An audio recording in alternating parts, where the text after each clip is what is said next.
Press the bell icon on the YouTube app and never miss another update. Hello friends, welcome back on my YouTube channel, okay, and I'm Mr. P.K.SIR, an English language tutor. So okay guys, चलते हैं आज हम लोग एक नए topic की तरफ, okay, I mean कहने का मतलब कुछ दिनों से हमारी एक WH फैमिली की सीरीज चल रही है, as you know, I think so आप मेरी हर वो सीरीज़ कंप्लीट कर रहे हैं डे बाय डे।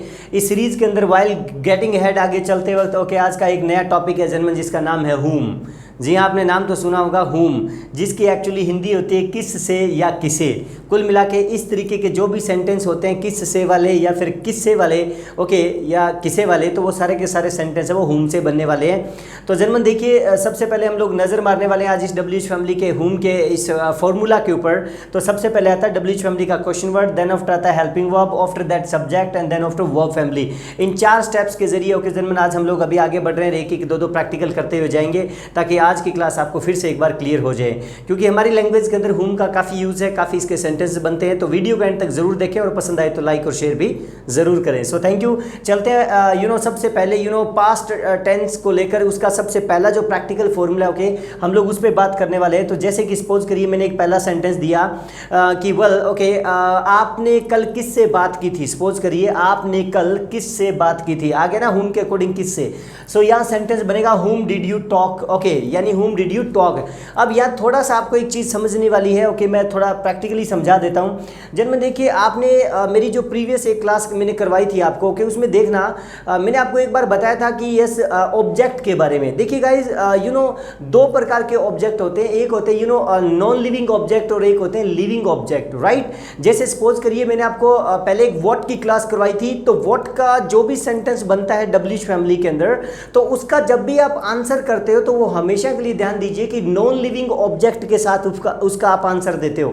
जैसे एक बार मैं पहले वो चीज़ क्लियर करवा दूं आपको ताकि फिर उसके बाद आगे बढ़ते हैं। जैसे मैंने कहा, सपोज करिए कि आप क्या देख रहे हो, व्हाट आर यू वॉचिंग। मैंने एक व्हाट के अंदर क्वेश्चन किया WH फैमिली के अंदर कि आप क्या देख रहे हो, व्हाट आर यू वॉचिंग। तो आपका आंसर हमेशा के लिए शायद यही रहेगा कि सर मैं एक्चुअली टीवी देख रहा हूँ, राइट, या मैं मूवी देख रहा हूँ। तो आप देखिए आपका आंसर वहाँ आता है आई एम वॉचिंग मूवी या आई एम वॉचिंग टीवी। यानी आप जो चीज़ देख रहे हैं, यानी जिस आप ऑब्जेक्ट की बात कर रहे हैं, देखिए वो अपने आप में नॉन लिविंग ऑब्जेक्ट होता है। यानी टीवी है या मूवी है, क्या वो लिविंग ऑब्जेक्ट हो सकता है? नहीं। तो अपने आप में वो क्या हुआ?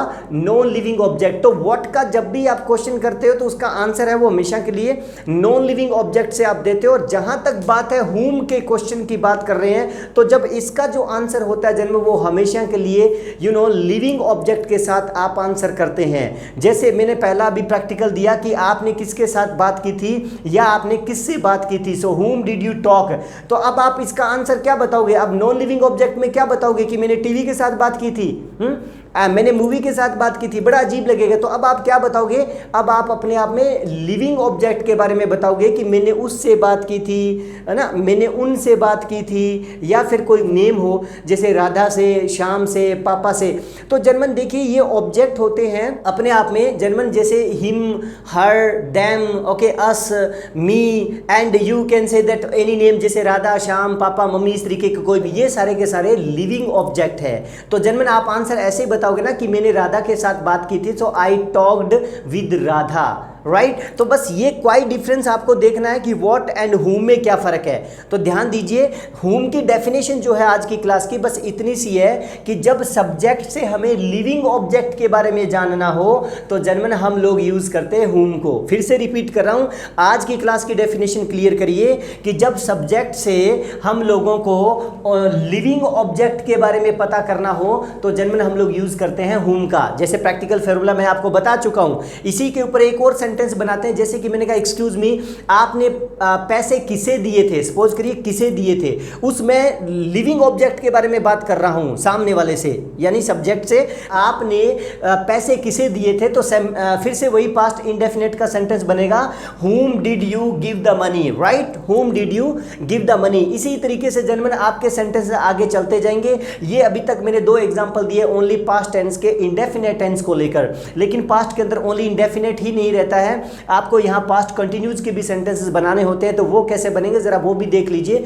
जैसे कि मैंने कहा एक्सक्यूज मी, आप किसे कह रहे थे, यानी आप कल किसे कह रहे थे, मुझे समझ में नहीं आया।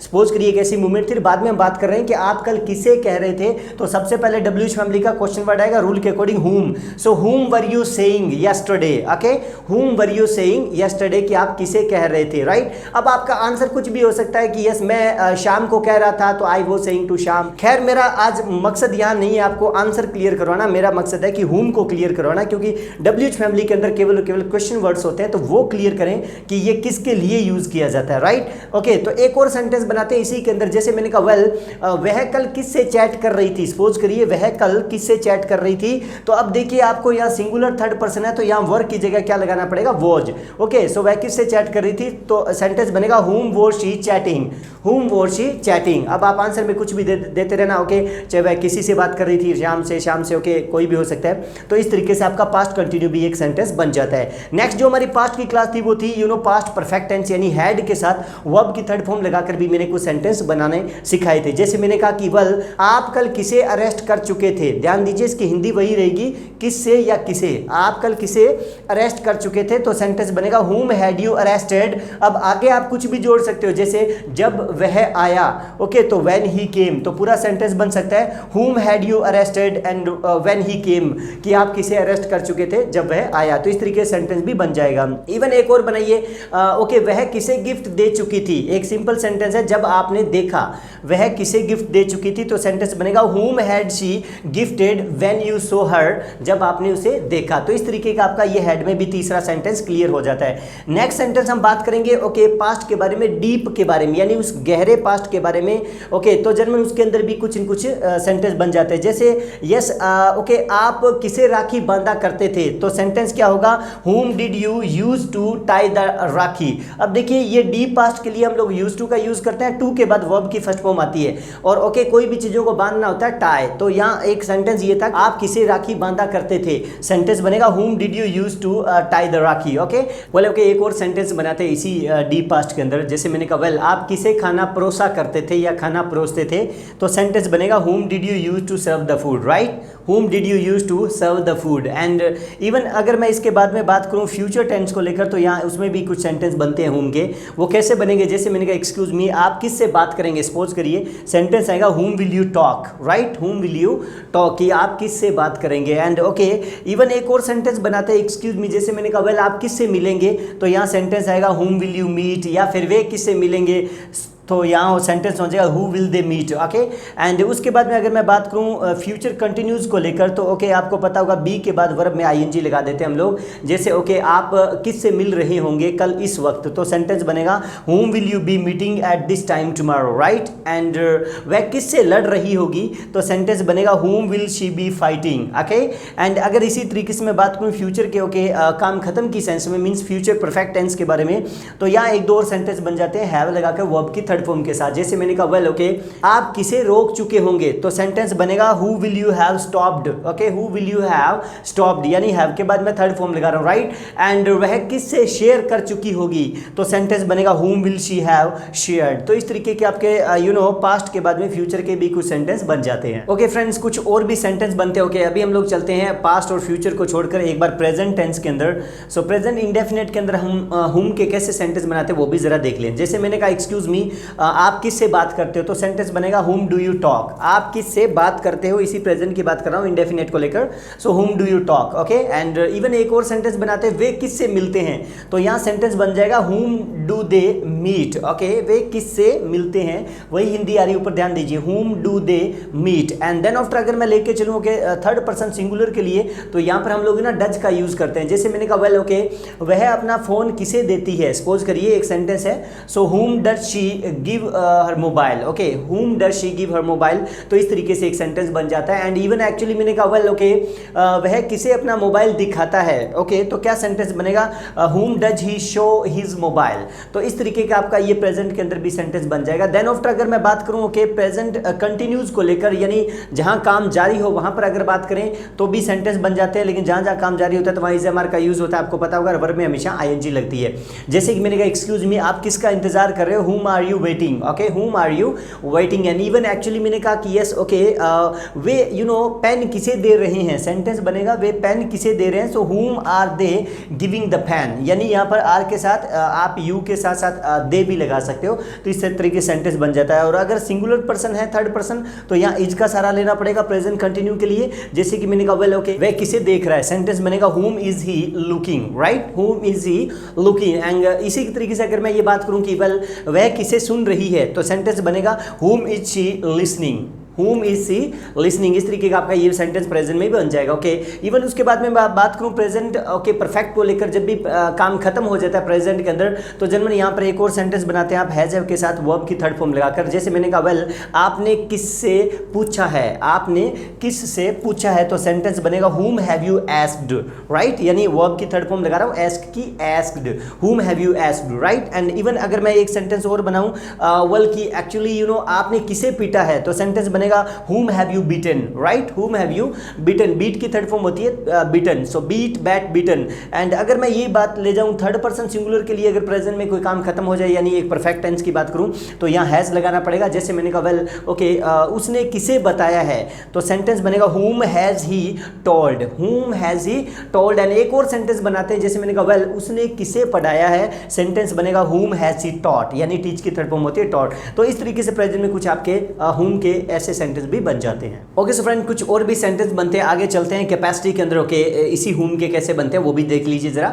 जैसे मैंने कहा वेल ओके, आप किसे हेल्प कर सकते हैं, सपोज करिए किसे, सो whom can you help, right, whom can you help. And even एक और सेंटेंस बनाते हैं, मैंने कहा वेल वह किसे मार सकती है, सपोज करिए सेंटेंस है सो whom can she kill, okay, यानी कैन के बाद आप कोई भी सब्जेक्ट लगा सकते हो, जरूरी नहीं कि यो रहे।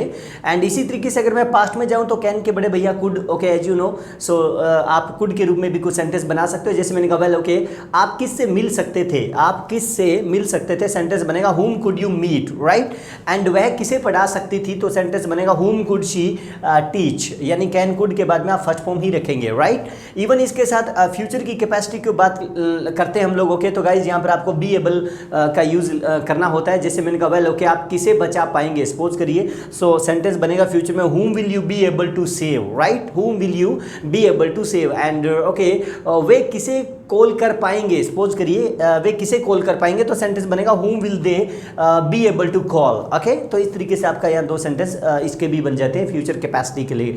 एंड उसके बाद मैं बात करूँ अगर सलाह को लेकर, एक एडवाइस को लेकर, तो इसके अंदर भी कुछ सेंटेंस आपके बन जाते हैं, जैसे कि मैंने कहा वेल मुझे किससे बात करनी चाहिए, सपोज करिए प्रेजेंट में सलाह ले रहा हूँ, मुझे किससे बात करनी चाहिए, वही हिंदी निकल रही है, सो whom should I talk, right, whom should I talk। And even एक और सेंटेंस बनता है, जैसे कि वेल हमें किसे ढूंढना चाहिए, तो सेंटेंस क्या बनेगा whom should we find, यानी ध्यान दीजिए प्रेजेंट में फर्स्ट फॉर्म ही रखेंगे should के साथ, राइट। अगर मैं पास्ट में लेके जाऊं तो should के साथ have लग जाता है, have के बाद verb की थर्ड फॉर्म लगती है, तो डोंट माइंड, इसका भी सेंटेंस बन सकता है, जैसे मैंने कहा वेल मुझे किससे मिलना चाहिए था, मुझे किससे मिलना चाहिए था, पास्ट की एडवाइस है, तो यहाँ सेंटेंस बनेगा whom should I have met, यानी मीट की थर्ड फॉर्म होती है met, not Meitan, so whom should I have met। And one एक और सेंटेंस बन सकता है पास्ट के अंदर कि यस मुझे किसे मैसेज करना चाहिए था, तो सेंटेंस बनेगा whom should I have sent the message, यानी सेंड की थर्ड फॉर्म सेंड। तो कुल मिला के आपके यहाँ सलाह के अंदर भी सेंटेंस बन जाते हैं। जैसे मैंने कहा कि वेल आप किससे बात करना चाहते हो, सपोज करिए, सो सेंटेंस बनेगा प्रेजेंट के अंदर want to का कि whom do you want to talk, right,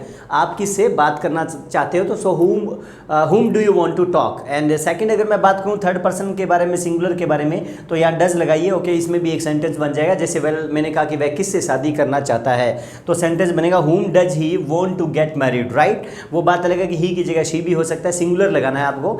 and अगर इसी तरीके से मैं पास्ट में लेके जाऊँ तो यहाँ पर डिड कर दीजिए, जैसे मैंने कहा वेल ओके, आप अपनी प्रॉब्लम किसे बताना चाहते थे, पास्ट का सेंटेंस है, सो whom did you want to tell your problem, okay, whom did you want to tell your problem। तो ये पास्ट का सेंटेंस भी आपका want to में बन जाएगा। नेक्स्ट अभी हम बात करते हैं नीड टू को लेकर, इसमें भी तीन सेंटेंस बनेंगे प्रेजेंट और पास्ट के अंदर, जैसे मैंने कहा वेल ओके, आपको अपनी कमजोर स्टोरी बताने की किसे जरूरत है, प्रेजेंट का सेंटेंस है, तो सेंटेंस बनेगा whom do you need to tell your dead story, okay, तो इस तरीके का सेंटेंस बनेगा। और अगर मैं बात करूं थर्ड पर्सन के बारे में, यहाँ पर सिंगुलर, तो यहाँ डज कर दीजिए, जैसे उसे किससे बात करने की जरूरत है, अभी प्रेजेंट में, सो whom does he need to talk, right. And past में लेके चलूँ तो इसी तरीके से एक सेंटेंस और बन जाएगा, जैसे मैंने कहा वेल आपको लेटर किसे भेजने की जरूरत थी, तो सेंटेंस बनेगा whom did you need to send the letter।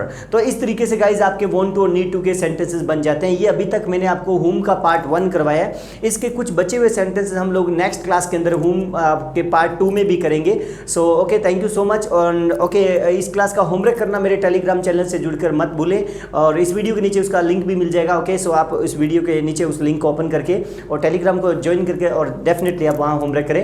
And अगर मेरी वीडियो पसंद आ रही तो प्लीज़ आप उसे शेयर, लाइक एंड जरूर मुझे कमेंट करके बताएं। So thank you so much, see you in the next video, till then have a nice time, bye bye, have a nice time, take care.